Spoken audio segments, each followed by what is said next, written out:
আসসালামু আলাইকুম, welcome back to my new blog. এবার রমজানের জন্য আমি কী মিল প্রিপারেশন আগে থেকে করে রেখেছি সেটা নিয়েই আজকের blog. Ramadan is knocking at our ডোর এবং রামাদান মানেই হচ্ছে একটু বাড়তি রান্নাবান্না এবং একটু বেশি ব্যস্ততা। লাইফটাকে একটু ইজি এবং হ্যাসেল ফ্রি করার জন্যই হচ্ছে এই প্রি রামাদান মিল প্রিপারেশন। রোজার মধ্যে যদি এবাদতি না করা হয়, সময় যদি না দেওয়া হয়, তাহলে রোজা রেখে লাভ কী? প্রথমে আমি বেসন মিক্স রেডি করেছি। বেসনের মধ্যে চালের গুঁড়ি, খাবারের সোডা, হলুদ, ধনে, জিরা, মরিচ গুঁড়া এবং একটু কালিজিরা অ্যাড করে আমি খুব ভালো করে মিক্স করে নিয়েছি। এটা দিয়ে খুব ইজিলি সুন্দর করে বেগুনি এবং আলুর চপ করা যায়। ওয়েদারটা আজকে অনেক সুন্দর, এর জন্য বাচ্চারা নিচে খেলতে গিয়েছে। আমি এখানে কারি মিক্স মশলা বানাচ্ছি, যেটা হচ্ছে আমার রমাদান উপলক্ষে না, এটা আমি হোল ইয়ারের জন্য করে রাখি। সেটা হচ্ছে হলুদ, মরিচ, ধনে, জিরা গুঁড়া মিক্স করে রাখি একসাথে। আমি যেহেতু একটু হলুদ মরিচ কম খাই, সেই অনুপাতে আমি দিয়েছি এবং ধনে জিরা আমি একটু বেশি খাই, তো সেই অনুপাতে পুরা মশলাটা আমি মিক্স করেছি। এবার আমাদের আমি আগে থেকে বলে রেখেছি যে আমি এত ডেইলি ভাজা পোড়া হয়তো বা করতে পারবো না, হয়তো বা উইকলি 2-3 দিন করা হবে।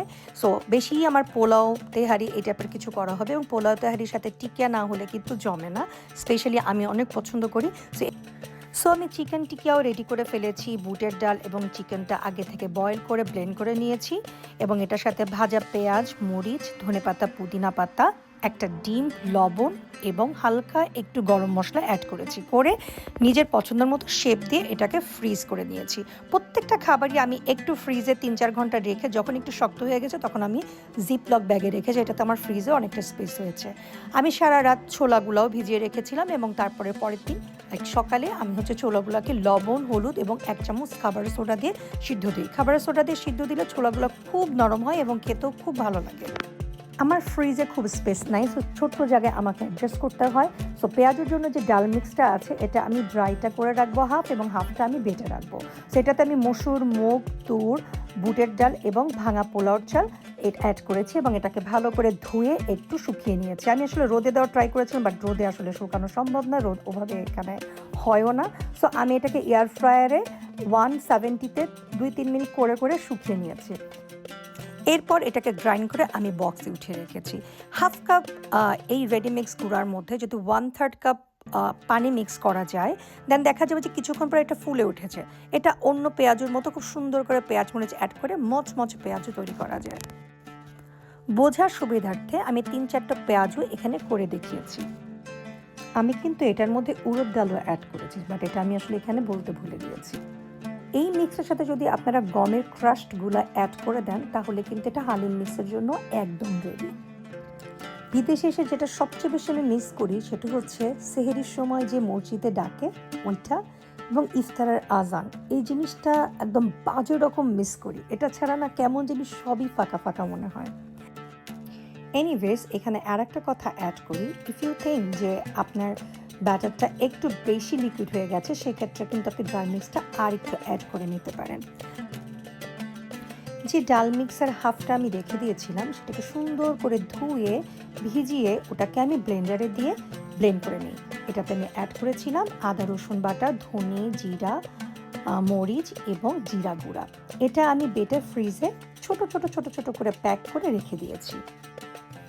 এই ছোট্ট ছোট্ট প্রিপারেশনগুলো আমার রামাদান টাইমে লাইফ সেভিং, বিকজ আমি কাজ থেকে আসতে আসতে ইফতারের হাতে আমার কাছে থাকে আর 45-50 মিনিটস। এটুকু সময়ের মধ্যে ফ্রেশ হব, ইফতার করব, নামাজ পড়বো, কোনোটাই আসলে হয়ে পারে না। সো এটা আমার আলটিমেট লাইফ সেভ করে। রোজায় আমাদের বাসায় একটা কমন জিনিস আছে, আমি জানি না অন্যদের বাসায় এটা হয় কিনা। আমার হাজব্যান্ডের মনে হয় ক্ষুধা শুধু রোজা রেখে তারই লাগে, সে একাই রোজা, অন্যদের হয়তো বা কোনোই কষ্ট হচ্ছে না। এটা বানাও, ওটা বানাও, এটা খাবো, ওটা খাবো, এটা না কেন, ওটা না কেন, উফ, অশান্তি হয়ে যায়। মনে মনে বলি, বাটা তুই একাই রোজা, আমি কি রোজা না? আমাদের কি খিদা লাগে না? আমরা কি খিদা প্রুফ? জানি না আপনাদের বাসায় এরকম হয় কিনা, বাট আমার বাসায় হয়। যাই হোক, এটা আমি সিম্পল আলুর চপ বানিয়েছি, এবং আমি ভেজিটেবল কাটলেট করেছি। ভেজিটেবল কাটলেট আমার বাচ্চার অনেক প্রিয়, এবং এভাবে কাটলেট করে আমি অনেক সময় বার্গার বানের মধ্যে ঢুকিয়ে ওর টিফিনও দিয়ে দিই, কারণ এই রোজার মধ্যে স্কুল থাকবে, ও রোজা রাখার চেষ্টা করবে, বাট যেদিন ও রোজা রাখতে পারবে না সেদিন অ্যাটলিস্ট আমার কষ্ট হবে না, আমি এখান থেকে একটা কিছু ওকে করে দিতে পারবো। এবার রোজা শুরুর আগেই আমি আলটিমেটাম দিয়েছি যে প্রতিদিন ছোলা বেগুনি পেঁয়াজু হবে না, এবার অন্যরকম করে সব দিন চলবে। সপ্তাহে 2-3 দিন হয়তো বা ছোলা বেগুনি পেঁয়াজু হবে যখন আমার ছুটি বা আমার হাজব্যান্ডের ছুটি থাকবে।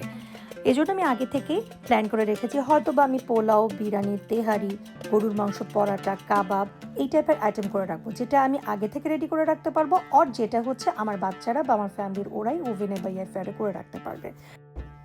এখানে আমি কাঠি কাবাব বানাচ্ছি। For this I will need salt, black pepper, garlic ginger paste, kebab masala, soya sauce, tomato ketchup and yogurt. এগুলো দিয়ে খুব ভালো করে মিক্স করে এটাকে কিছুক্ষণ ম্যারিনেশন করে রাখবো।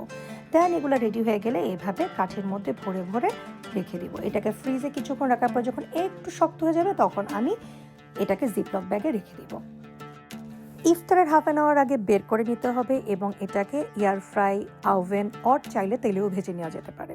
এয়ার ফ্রায়ারে দিলে এটাকে 185-এ দিয়ে 20 মিনিট রাখলেই হয়ে যাবে। এরপর শাহি চিকেন কাবাবের পালা। শাহি চিকেন কাবাবের জন্য মুরগির মাংসগুলোকে ছোট ছোট কিউব করে লবণ, গোলমরিচের গুঁড়া, লেবুর রস, সয়া সস, টমেটো ক্যাচাপ, আদা রসুন বাটা, গরম মশলা, কাবাব মশলা, ধনে পাতা, বেল পেপার, স্প্রিং অনিয়ন এবং কিছু ক্রিপস ফ্রাইড অনিয়ন এটাতে অ্যাড করব। এটা ভালো করে অ্যাড করে এগুলোকে সুন্দর করে ব্লেন্ড করে নিতে পারো। আমি চপ করে নিয়েছি। 2টা পাউরুটি ভালো করে পানির মধ্যে ভিজিয়ে পানি পুরাটা চিংড়ে ফেলে দিয়ে এটাকে স্ম্যাশ করে এই মিক্সটার সাথে অ্যাড করতে হবে। একদম লাস্টে গিয়ে আমি একটা ডিম অ্যাড করবো। এরপরে এগুলাকে সুন্দর করে নিজের মতো শেপ দিতে হবে, তবে আমি হাতে কিন্তু একটু তেল মেখে নিয়েছিলাম, না হলে কিন্তু হাতে স্টিক হয়ে যাবে। সো এটার পরে আমি ব্রেড ক্রামের মধ্যে অ্যাড করে এগুলাকেও একে একে প্রিপেয়ার করে ফেলেছি। এগুলাকেও একটু ফ্রিজে শক্ত করে নিয়ে দেন আমি জিপলক ব্যাগে ঢুকিয়ে রেখেছিলাম। তারপরে আমি হচ্ছে আলু এবং চিজ দিয়ে পোটেটো পাইন হুইল বানিয়েছি। এটা আমার বাসার খুব ফেভারিট একটা আইটেম, সবাই অনেক পছন্দ করে এবং which is really easy to make. এটা হচ্ছে রেডিমেড পরাঠা দিয়ে আমি বানিয়ে ফেলেছি। দেন আমি অ্যাজ ইউজুয়াল কিছু ভেজিটেবল চপ করে রেখেছি। বাইরের লাইফ আমরা সবাই বলি টাফ, এজন্যই টাফ বলি কারণ এক হাতে কাজ, রান্নাবান্না, ঘর, ক্লিনিং এভরিথিং করতে হয়। সো এখানে যেগুলো রেডি টু কুক বা ফ্রোজেন ফুড সেগুলো আমি সবসময় প্রেফার করি কিনা না, যেটা পাওয়া যায় না সেটাই হয়তো বা ঘরে করা ট্রাই করি।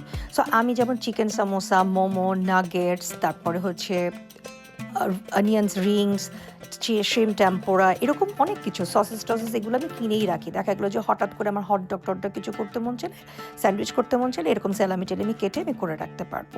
এবং আমার অনেক পরোটা কেনা হয়, পরোটা দিয়ে আমি অনেক রকম স্ন্যাক্স বানাই। এই আইসক্রিমটা আমি ওদিন বানিয়েছিলাম, মজাই হয়েছে, খারাপ হয়নি। That was my first attempt.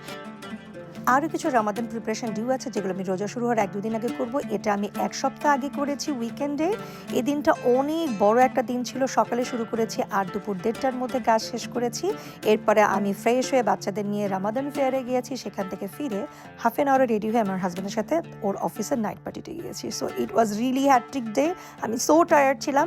So এটা ছিল আমার pre Ramadan meal preparation blog. তোমাদের কেমন লেগেছে অবশ্যই জানাবে। সবাই ভালো থাকবে। আল্লাহ হাফেজ।